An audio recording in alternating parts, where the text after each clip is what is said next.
Welcome. Raja age is 4 times that of the Varun. So Varun age X னு வச்சுக்கிறோம்.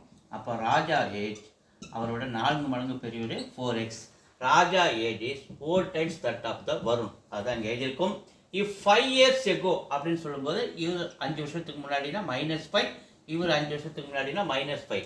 If 5 years ago Raja age was 7 times the age of the Varun. Raja age என்னது 4x - 5 7 times. அப்போ 7 into வருணோட age x-5. அதுதான் அவங்க சொல்லியிருக்காங்க. 5 years ago Raja age was 7 times that of the age of Varun. அப்போ Raja age 4x - 5 is equal to எதுக்கு 7 ஈக்குவல்னா 7 times the Varun's age x-5. So இந்த 7 உள்ள மல்டிப்ளை பண்ணால் 7 into x 7x minus 7 into 5 35. இந்த பக்கம் 4x - 5 இருக்கு.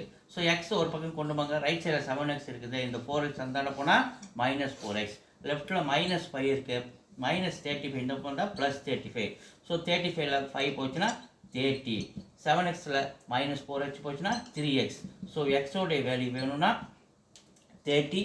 ஸோ இந்த 3 இங்கே வந்து டிவைட் ஆனா 3 டேபிள் 10 times. எக்ஸோட வேல்யூ 10னா அவங்களுடைய வருணுடைய பர்சன்டேஜ், ராஜாவுடைய பர்சன்டேஜ். வருணுடைய பர்சன்டேஜ் நம்ம எக்ஸ்ன்னு வச்சுக்கிறோம். ராஜாவோட பர்சன்டேஜ் 4xன்னு வச்சுக்கிறோம். அப்போ ராஜாவுடைய அவங்க என்ன கேட்குறாங்க, ராஜாவுடைய பர்சன்டேஜ்னு கேட்குறாங்க. 4x 4 into 10 40 years. யாரு ராஜாவுடைய percentage 40 years. C is the answer.